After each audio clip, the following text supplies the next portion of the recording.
uncouth one, who had a white feather in his wing, came forward and said: "It would certainly be best for all of us, Wind Rush, if Thumbietot got their whole, rather than half, and therefore I shall carry him on my back."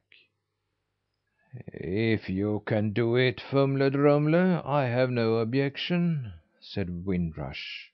"But don't lose him." With this, much was already gained, and the boy actually felt pleased again.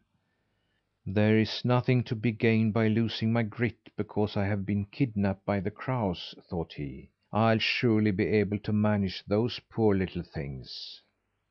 The crows continued to fly southwest over Småland. It was a glorious morning, sunny and calm, and the birds down on the earth were singing their best love songs. In a high, dark forest sat the thrush himself, with drooping wings and swelling throat, and struck up tune after tune. "How pretty you are! How pretty you are! How pretty you are!" sang he. "No one is so pretty! No one is so pretty! No one is so pretty!" As soon as he had finished his song, he began it all over again. But just then the boy rode over the forest, and when he had heard the song a couple of times, and marked that the thrush knew no other, he put both hands up to his mouth as a speaking trumpet, and called down: "We've heard all this before! We've heard all this before!" "Who is it? Who is it? Who is it? Who makes fun of me?" asked the thrush, and tried to catch a glimpse of the one who called. "It is Kidnapped by Crows who makes fun of your song," answered the boy. At that the crow chief turned his head and said: "Be careful of your eyes, Thumbietot." But the boy thought: "Oh, I don't care about that. I want to show you that I'm not afraid of you." Farther and farther inland they travelled, and there were woods and lakes everywhere. In a birch grove sat the wood dove on a naked branch, and before him stood the lady dove.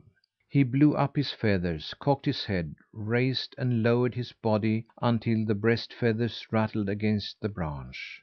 All the way he cooed: "Thou, thou, thou art the loveliest in all the forest. No one in the forest is so lovely as thou, thou, thou." But up in the air the boy rode past, and when he heard Mr. Dove, he couldn't keep still. "Don't you believe him! Don't you believe him!" cried he. Who is that lies about me?" cooed Mr. Dove, and tried to get a sight of the one who shrieked at him. "It is Caught by Crows that lies about you," replied the boy. Again Wind Rush turned his head toward the boy and commanded him to shut up.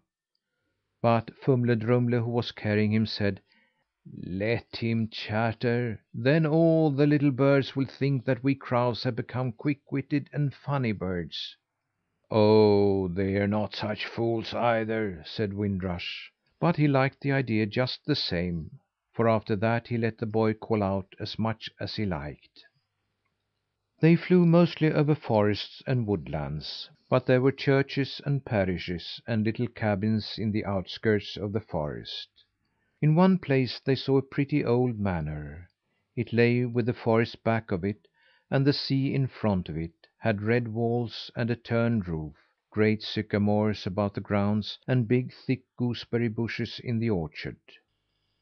On the top of the weathercock sat the starling, and sang so loud that every note was heard by the wife, who sat on an egg in the heart of a pear tree.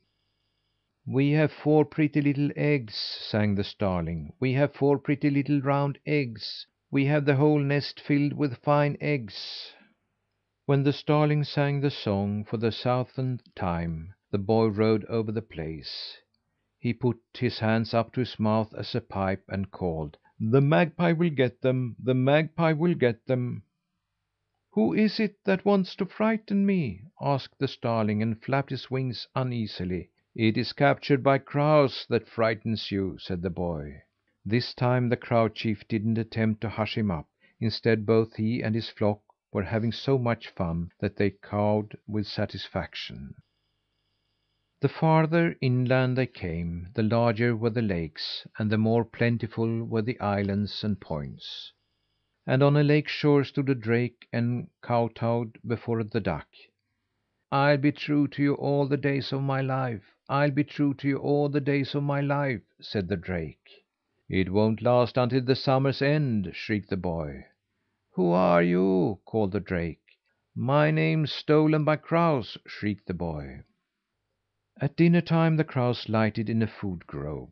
They walked about and procured food for themselves, but none of them thought about giving the boy anything. Then Fumle Drumle came riding up to the chief with a dog rose branch with a few dried buds on it.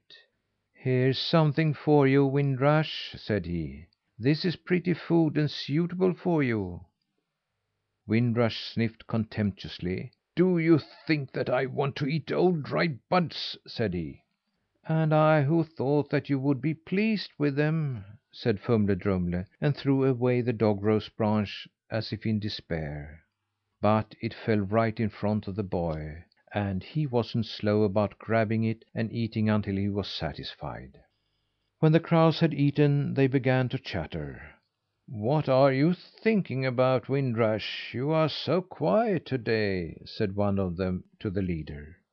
"I'm thinking that in this district there lived once upon a time a hen who was very fond of her mistress, and in order to really please her she went and laid a nest full of eggs which she hid under the storehouse floor.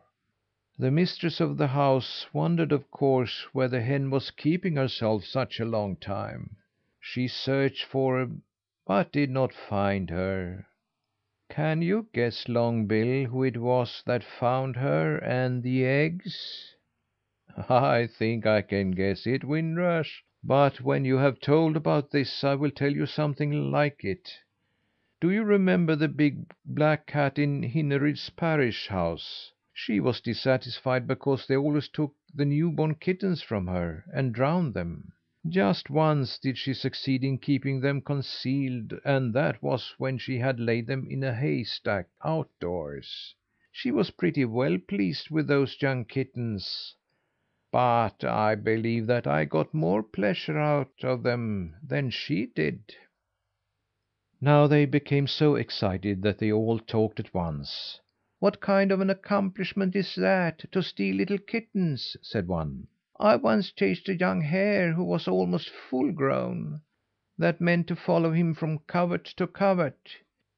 He got no further before another took the words from him. "It may be fun, perhaps, to annoy hens and cats, but I find it still more remarkable that a crow can worry a human being. I once stole a silver spoon." But now the boy thought he was too good to sit and listen to such gabble. "Now listen to me, you crows," said he. "I think you ought to be ashamed of yourselves to talk about all your wickedness. I have lived among wild geese for 3 weeks, and of them I have never heard or seen anything but good. You must have a bad chief, since he permits you to rob and murder in this way. You ought to begin to lead new lives, for I can tell you that human beings have grown so tired of your wickedness that they are trying with all their might to root you out. And then there will soon be an end of you." When Wind Rush and the crows heard this, they were so furious that they intended to throw themselves upon him and tear him in pieces. But Fumle Drumle laughed and cawed, and stood in front of him. "Oh, no, no!" said he, and seemed absolutely terrified. "What think you that Wind Air will say if you tear Thumbietot in pieces before he has gotten that silver money for us?" "It has to be you, Fumle Drumle, that is afraid of women folk," said Rush. But at any rate, both he and the others left Thumbietot in peace. Shortly after that the crows went further. Until now the boy thought that Småland wasn't such a poor country as he had heard. Of course it was woody and full of mountain ridges, but alongside the islands and lakes lay cultivated grounds, and any real desolation he hadn't come upon. But the farther inland they came, the fewer were the villages and cottages.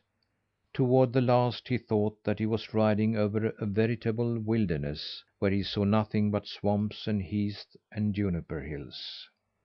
The sun had gone down, but it was still perfect daylight when the crows reached the large heather heath.